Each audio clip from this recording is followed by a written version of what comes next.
In case it's still unknown for some reason, my connection and admiration for Friendship is Magic is rooted largely in my Christian faith.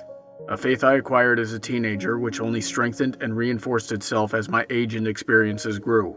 Quite simply, I was posed with a lot of life and death conundrums as I grew up, and the proper solutions always came from the same place. My conscience grew with my experience, and I took notice of entertainment media, an industry I had always hoped to make a career in. Drunkenness, over-sexualization, violence, greed, and injustice are some of the more common themes wrapped around characters usually presented as people I'm supposed to identify with and root for, while most kids' shows were dumbed down to ludicrous levels. Unfortunately, I had already seen the disease and pain-filled consequences of these quote-unquote protagonists' actions in real life, and my philosophy on teaching was proving both effective and contrary to what was presented in kids' shows. Unable to separate my experiences with what I was seeing, I grew to hate most television and a lot of movies. Being introduced to Friendship is Magic was quite refreshing, as it presented realistic characters and conflicts being solved in ways I knew were tried and true. I got into analysis in response to other analysts who, usually for lack of practical experience, didn't understand these themes and other aspects of storytelling. Most of my knowledge and writing comes from a study of scripture that's been proven through first-hand experiences. So make no mistake, when you watch an episode of Moral of the Story, you're often listening to a mini-sermon written through this knowledge. This topic was suggested to me by Shady Oak Ministries, who is much more knowledgeable in this than I am. While I believe that there's plenty of similarities, he pointed out many more that I wouldn't have thought to look at.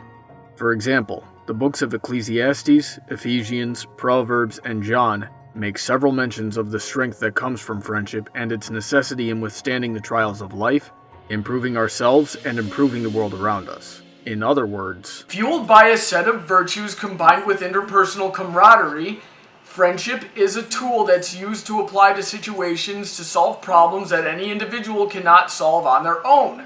Friendship is magic!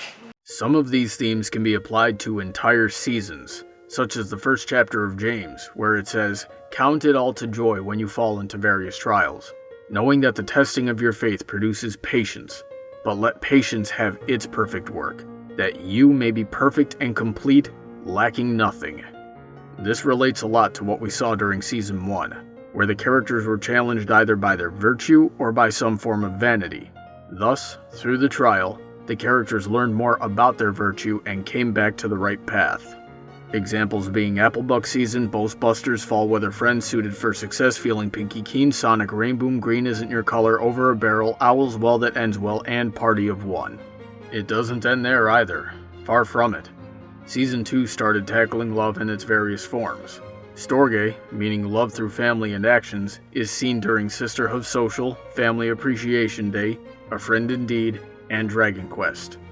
Phileo, being friendship and respect, was demonstrated during Return of Harmony, Luna Eclipsed, Sweet and Elite, Hearthwarming Eve, and The Last Roundup. Secret of My Excess demonstrated Eros, otherwise known as romance, and then there's Agape, the love of the soul, defined in Corinthians 13, which I heavily quoted in my Slice of Life review, was shown through the mysterious Mare-Duel. All of this culminated in a Canterlot wedding, where lust disguised itself as love and wrought destruction through selfishness, only to be overcome by true love, which empowers despite being betrayed, broken, and having lost everything. What about Season 3? In the examples of the Crystal Empire, One Bad Apple, Magic Duel, Wonderbolt Academy, and Keep Calm and Flutter On, we consistently see malicious grabs for power, control, and status met and overcome by their antitheses, demonstrating the power of love on a much more interpersonal and practical level. It expands on the themes demonstrated in Season 2 by neutralizing hatred with compassion and creating peace in its place. This plays directly into the books of Matthew and Psalms, which deal heavily in loving each other, even through persecution and attacks, as well as unlimited forgiveness. We can also consider Chapter 5 in Thessalonians and Chapter 10 in Hebrews, which talk about being ready for whatever comes our way, doing the right thing, and thus encouraging others to be strong and do the same. Just like we saw in Rarity Takes Manhattan, Rainbow Falls, Pinky Pride, It Ain't Easy Being Breezy, Leap of Faith, and Twilight's Kingdom. And that's only the tip of the iceberg on the other heavily biblical themes presented during Season 4, but would be much too lengthy to get into here. At this point, I'd wager that a lot of those listening think it's either coincidence or that I've jumped straight off into the deep end. And while I've demonstrated that the similarities are stark, the next question that gets raised would be, is it really? Why not ask the writers themselves if these similarities are intentional? On top of not being able to find anything either way on the matter, this is one of the very few situations where I would counter with the question, does it matter? Getting a direct answer would be highly unlikely. Given the general nature of industry politics, watchdog groups, and fandoms in general, an honest answer would be a double-edged sword for the writers. Additionally, these similarities are simply too numerous to call a coincidence. Even if it was unintentional, it won't change the fact that the themes between the show and Christian teachings are nearly identical, nor will it change the practicality of these lessons. It's simply the truth of the matter. And the coolest thing about the truth is that whether or not it's believed, it stays the same. It's unfortunate, but I've known people who could enjoy something or be friends with someone until they realized they were Christian.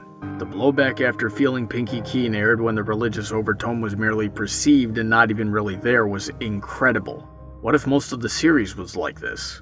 In comments, conventions, and conversations, I've seen bronies who maintain sexist beliefs. I've seen them exhibit selfishness, maliciousness, and dishonesty in their friendships. Many have trouble tolerating viewpoints that are not their own or generally unpopular, or twist messages presented in the show to suit their own contradictory viewpoints. None of this would be a problem if the fandom didn't present itself as having a higher moral standard or a mantra of love and tolerance. But when we try to present ourselves in this way, then we become hypocrites through this behavior, and ultimately hurt any cause that we supposedly have as a community. I operate under the fact that if a theme or a moral is twisted to one's own interpretation, then it has the potential to mean anything, thus ultimately losing all meaning. With this in mind, I would like to know what you think and learn more about the seemingly oxymoronic concepts that I just described. Does my faith make you think differently of me? If so, how? Does Friendship is Magic's similarities to Christian teachings make you think differently of the show? If so, how? On what level do you connect with the show? Is it simply a means of absent-minded entertainment, or is it a source of positivity and morality to you? How closely do you try to follow the lessons demonstrated in the show? As I said in my review of Feeling Pinky Keen, closing your mind to new concepts that contradict what you already believe may hamper your ability to learn about new things that you don't understand. If you have this stigma, do you believe that it is conducive to learning new things? If so, how? If you would like to learn about the Christian themes presented in various episodes on a much greater level than what I could present, I highly recommend listening to Shaded Oak Ministries videos. Going forward, I will join you in my own challenge of emptying our cups to learn more about each other and to see if we can get to the bottom of these issues. So, as always, let me know what you think so that we may discuss it further. If you have anything you would like to hear discussed or reviewed, you can drop suggestions by following Bronybuck on Tumblr or sending an email to bronydebates@gmail.com. Be sure to check out Irish John's channel for some funny short films, as well as Okizuma's channel for a variety of great videos, and thank them for their support. Feel free to check out my Patreon to see how you can support my channel and what you'll get in return. Big thanks to all of those supporting me already. Have a great day, and I look forward to hearing from all of you soon.